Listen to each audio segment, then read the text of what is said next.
All right, so this is a suggestion via Patreon. The name of the video is Louisiana woman accused of refusing to return $1.2 million after a bank error. Guys, this is tricky, isn't it? Let's get it. Let's check it out. Let's see what this takes us, guys. This is a tricky one. Something lit right here? This candle is crazy. All right, let's go. For night courts, asking the question, what would you do if you checked your bank account and suddenly found out you were a millionaire? That happened to a former Louisiana sheriff's dispatcher, and instead of notifying the bank, well, she quickly moved the cash into another account, used it to buy a home and an SUV. All right. Okay. So we got the setup question, and we just found out what she did here. I'm gonna be honest here. She's not wrong. It sounds wrong. It is wrong. I think it's wrong because it's not your money. It's wrong, right? But what can they do about it? Because we've seen a couple of cases. I've definitely seen a couple of cases regarding this topic, and you know what happens to the person? Like 99.9% of the time, guys, nothing. You know why? Because they sent it.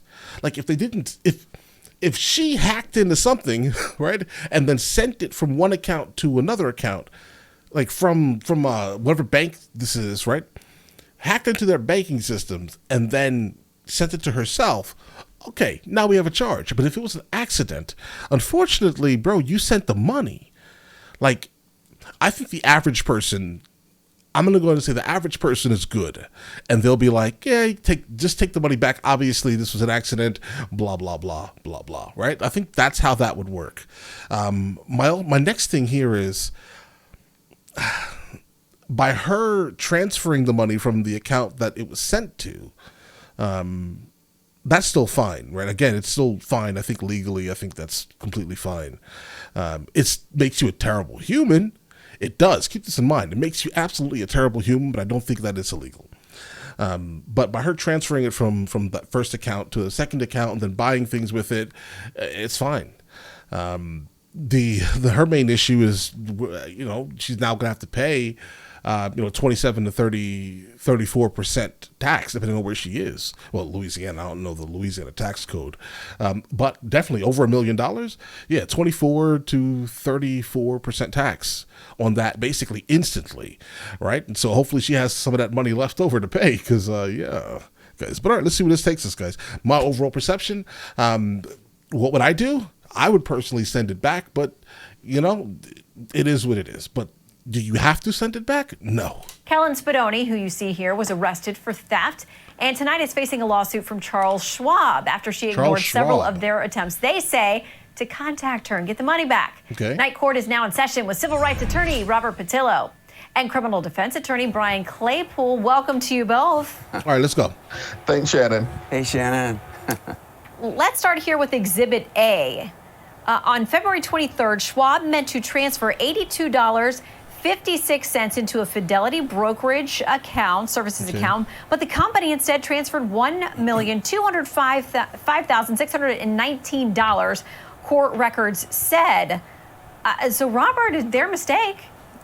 Right. It's their mistake, but that does not mean you have a legal right to that amount of money. Even best case scenario, if you were able to keep it, good luck explaining to the IRS where $1.2 million came from and paying the taxes on that. This is no different than finding someone's wallet and deciding to keep it when they ask for it back. Or if a Brinks truck accidentally dropped money off at your door, it does not mean that you are legally entitled to it.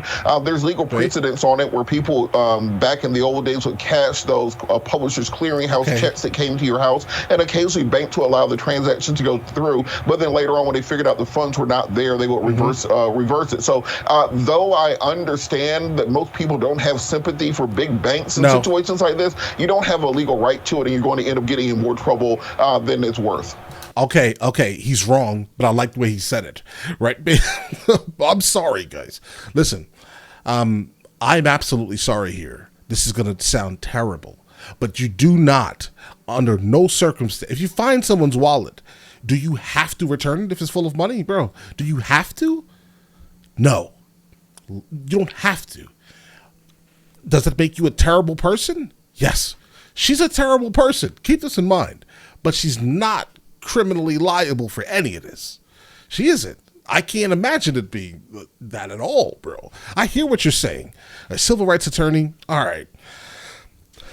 You find someone's wallet, you give it back to them. You open it, you see their ID, you say, hey, I found your name. I'm going to go find you on Facebook. I'm going to message you personally and say, listen, I found your wallet. Where can I meet you to give it back to you?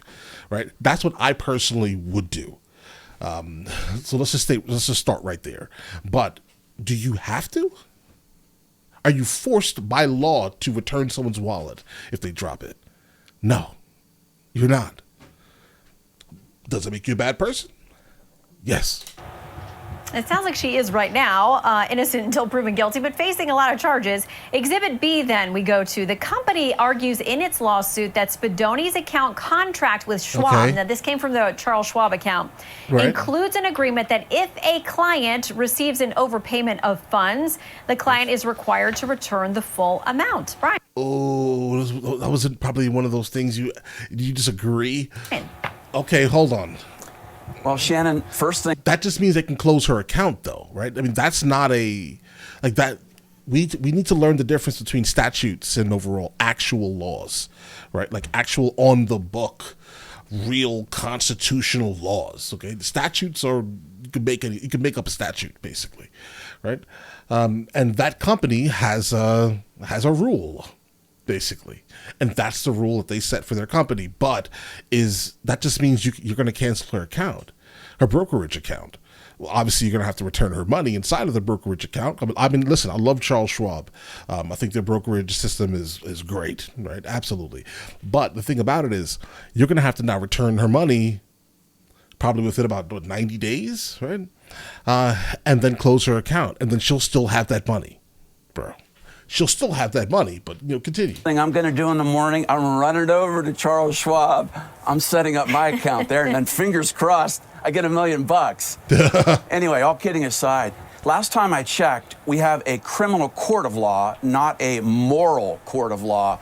And morally, this woman is incorrect, and she should do the right thing. Terrible. And transfer the money back. She should. But the law is on her side, believe it or not, and I think it's going to trump that agreement that she signed, that she probably didn't even know what she signed, probably didn't even know what she read. Right. But real quick, theft, felony theft is the charge. That means that this woman had to deprive money of someone else without their consent.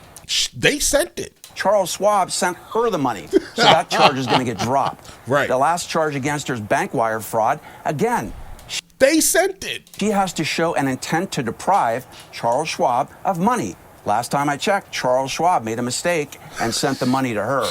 So in the real world, she might walk free, and she might have $1.2 million, and she might have a wrongful termination case against the sheriff's department for firing her. They shouldn't have done that. Oh, guys, this case, listen, I see why you sent this glorious video to me, guys. All right.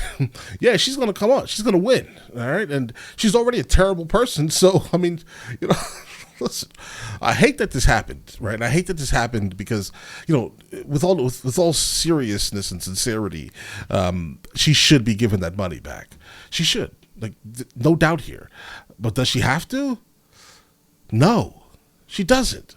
And yeah, exactly what this lawyer just said, bro. I'm gonna tell you this right now. They're gonna go to court, and they're gonna lose because they sent it. She didn't hack into the system and send it. You sent it, right? Well, she's got a world of trouble to fight her way out of now. I mean, Brian, maybe she'll call you up. You are the defense attorney of all defense attorneys. You've made your case. Robert has made his. And we're told, by the way, detectives have been able to get back about 75% of the money.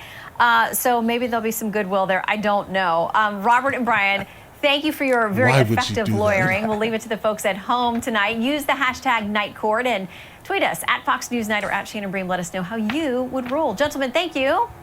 All right, so again, just to kind of put a button on this here. So apparently, if the detectives basically, they kind of bulldogged, let's say, her to get that money back. She shouldn't have, because she already started spending it. Now, I still think she's a terrible person, and I would figure she got a free house out of this bank mistake. I'll tell you that, and a car. it's just a crazy scenario, bro. I would hate to be involved in it because, again, I guess I wouldn't be involved in it. I would just instantly send it back. It kind of reminds me of one of these like conversations that I see on Facebook. Like, if you're, I don't know, if the mother of your children that you're no longer with accidentally sends you $1,000, right, and you're paying child support, do you give it back to her? Right, like this type of thing. It's like a thought experiment, and I love the concept of thought experiments and having the overall ability to just speak about things like this. So, guys, let me know in the comments what you guys think. I do think personally she was a terrible person, but legally, she didn't have to give that back. And when people went to go tell her and force her to, I don't know why she did it, because she already bought a car and a house with it. So you knew her mentality. So again, what do you guys think? What would you guys have done? Would you have given it back, even though legally you didn't have to, bro? And anytime someone went to you and said you have to do it, you could just say no, thank you, right? What would you do? Would you be the bad guy? Some of you guys are going to be the bad guy, and I can't wait to hear it. I cannot wait to read these comments, bro. But all right, listen, you guys all have an absolutely amazing day. Enjoy your day thoroughly. Guys, before we go, are you guys subscribed to the other channels? Logical Movie Reviews with Mr. L. Boyd, along with Mr. L. Boyd Music. Both are found in the description. Check it out.